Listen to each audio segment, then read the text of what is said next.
안녕하세요 여러분, 이인철 변호사입니다.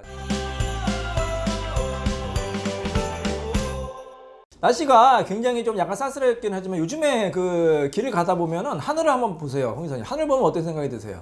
하늘이 너무너무 파랗고요. 어제 같은 경우는 진짜 너무 맑았습니다. 너무 깨끗하죠. 이게 요즘에 여러분 다 느끼시고 우리나라가 공기가 이렇게 깨끗했나? 몇 년 전만 해도 막 그냥 난리가 아니었잖아요. 뭐 스모그도 있고 뭐 황사 뭐 너무나 지금 공기가 안 좋았는데 요즘에 공기가 너무 좋은 것 같아요. 참 어떻게 보면 코로나의 좀 역설이라고 해야 될까요? 코로나 때문에 그런 산업이 많이 힘들다 보니까 또 공기는 깨끗해지는 그런 이제 영향이 있는 것 같아요. 제가 이제 그 다큐멘터리를 좀 좋아해요. 우리 회사님도 다큐멘터리 좋아해요? 예, 가끔 보고 하죠. 그래서 제가 좋아하는 게 이제 그 환경이나 그다음에 이제 우주 이런 거 굉장히 좋아하거든요. 이제 우주에 대한 다큐멘터리, 뭐 지구는 어떻게 생겼고 지구에 이제 특히 미래는 어떻게 될 것이냐. 사실 지구가 굉장히 위기예요, 여러분. 이 환경 위기에서 뭐 어떤 과학자들은 이제 수백 년 내에 지구가 인간이 생활할 수 없는 환경이 될 수도 있다. 여러 가지 문제가 발생을 할 수가 있어요. 그래서 결국에는 지구를 떠나야 될 수밖에 없는 거예요. 그래서 지금 일론 머스크가 화성으로 이주한다는 계획을 세우고 있죠. 어떻게 보면 그게 또 인류의 먼 미래를 보는 그런 해안이다 이렇게 볼 수가 있는데, 어쨌든 그 외계 행성으로 가기 전에는 우리 인간이 이제 이 지구상에 살 수밖에 없잖아요. 그러니까 이 지구 환경을 여러분도 한번 생각해 보시고 지구 환경을 한번 깨끗하게 할 수 있는 방법에 다 동참해 주시기 바랍니다. 오늘 영상 시작하기 전에 반드시 구독과 좋아요 꼭 부탁드리겠습니다. 여러분 구독, 좋아요를 많이 눌러야지만 제가 이제 힘을 받아서 더 열심히 할 수가 있습니다. 자, 여러분을 믿고 오늘 방송도 힘차게 해보도록 하겠습니다. 자, 오늘 사건은 예전에 저희가 이제 진행한 사건 중에서 성공적으로 잘 끝난 사건에 대해서 말씀드리도록 하겠습니다. 자, 이인철 변호사의 성공 사건 시작합니다. 자, 오늘은 어떤 사건이에요? 네, 오늘의 사건 소개해드리겠습니다. 네. 이거 아주 결론이 잘 난 사건인데요. 저희 사무실 찾아오신 분은 아내분이십니다. 네. 상대방은 남편이고요. 네. 두 사람은 연애 결혼 후 외국 생활을 하였습니다. 오. 외국에 나가서 살게 되었는데요. 네.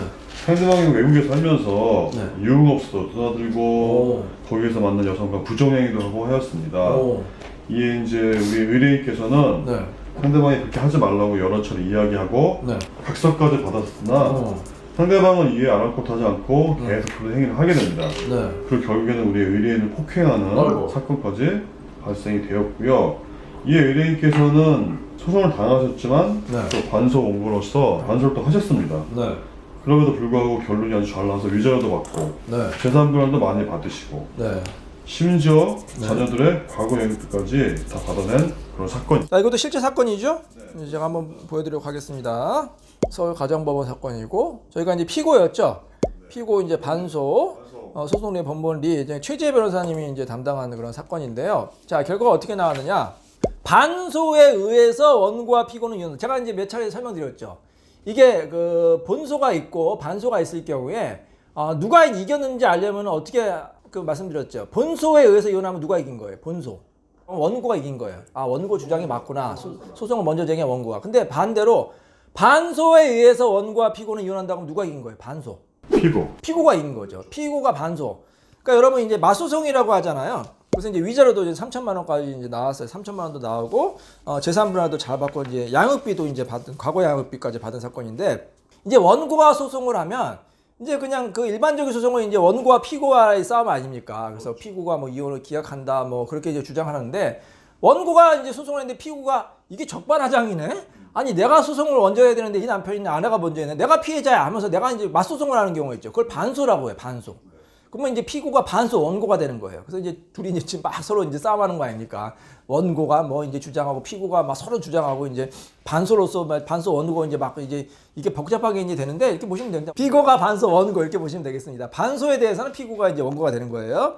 자, 근데 법원이 봤는데 이게 원고가 먼저 청구했지만 피고의 주장이 맞아요. 피고가 피해자다, 원고가 잘못했다. 그럼 판결이 이렇게 나는 거예요. 어떻게?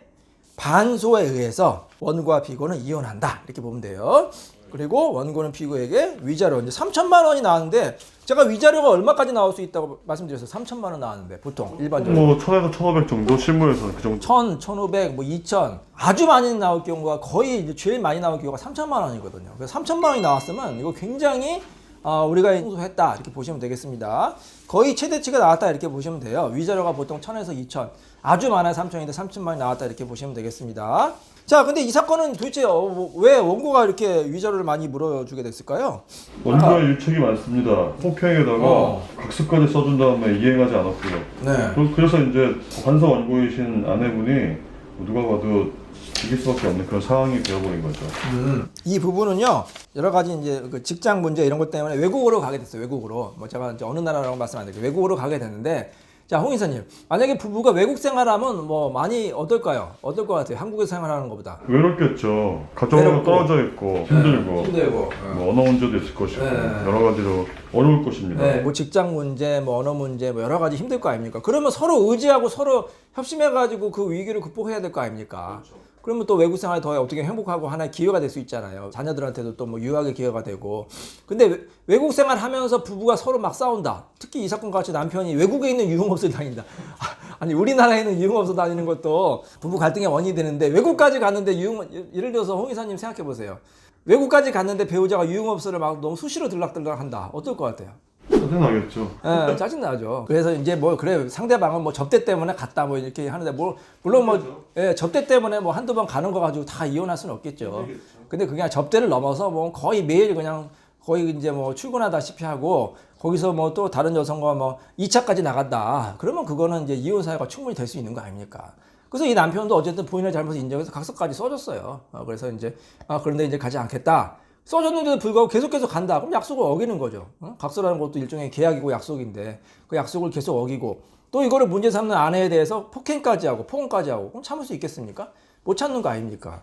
그럼에도 불구하고 아내는 이제 그 외국 생활의 그 힘든 걸 이겨내기 위해서 자녀들 때문에 참고 살았는데 적반하장으로 남편이 이혼 소송을 했어요. 그럼 아내는 얼마나 황당하겠습니까? 그래서 이제 반소로 위자료를 청구한 거예요. 그래서 저희가 이제 잘 주장하고 입증을 해가지고 아내분이 피해자라는 걸로 이제 입증이 된 거 아닙니까? 그래서 아내분이 승소할 수가 있었어요. 위자료도 받고요. 그 다음에 이 사건에서 또 중요한 게 뭐냐면 재산분할도 잘 받았는데 보통 제가 재산분할, 특히 아내분 같은 경우에는 몇 퍼센트 정도가 최대 많이 받을 수 있는 걸 말씀드렸죠? 거의 반 50% 정도요. 50%가 최대치다. 예, 그 아래 나오는 경우도 많아요.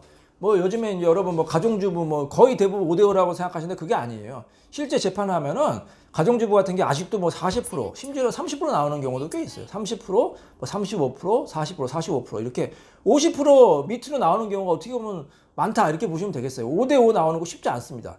5대5 나오려면 어떻게 되냐? 아내가 맞벌이를 하거나 뭐 아내 측에서도 적극적으로 이 재산 형성이나 유지 관리 아니면 뭐 아내가 좀 적극적으로 부동산 투자를 잘했다든지 이렇게 적극적으로 기여도가 인정이 돼야만 5대5가 나와요.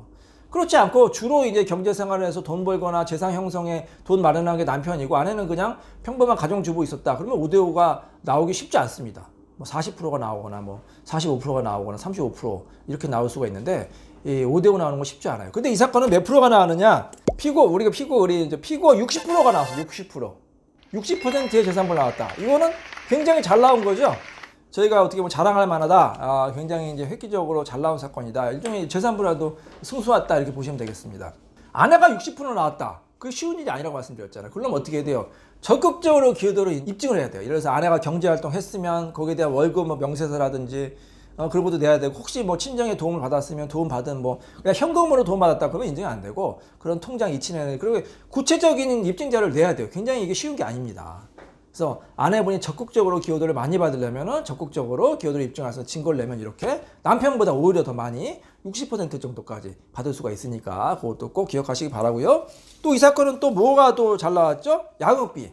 장래 양육비도 당연히 받았지만 과거 양육비까지 받았어요. 과거에 남편과 이제 아내가 갈등이 심해서 남편이 생활비를 이제 안 줬다. 아니면 생활비 부족하게 줬다. 그러면 그거를 소급해서 청구할 수가 있습니다. 부양료는 소급해서 청구하기 어렵지만 양육비를 안 준 거는 소급해서 청구할 수가 있어요. 그래서 제가 소급해서 청구해서 받은 거 아닙니까? 저기 굉장히 많은 액수를 받았어요. 과거 양육비도 받고. 그래서 여러분 이렇게 입증을 잘하고 그러면은 좋은 결과 나올 수 있으니까 꼭 참고하시기 바랍니다. 자, 이인철 변호사의 성공적으로 잘 끝난 사건 여기서 마치도록 하겠습니다. 감사합니다.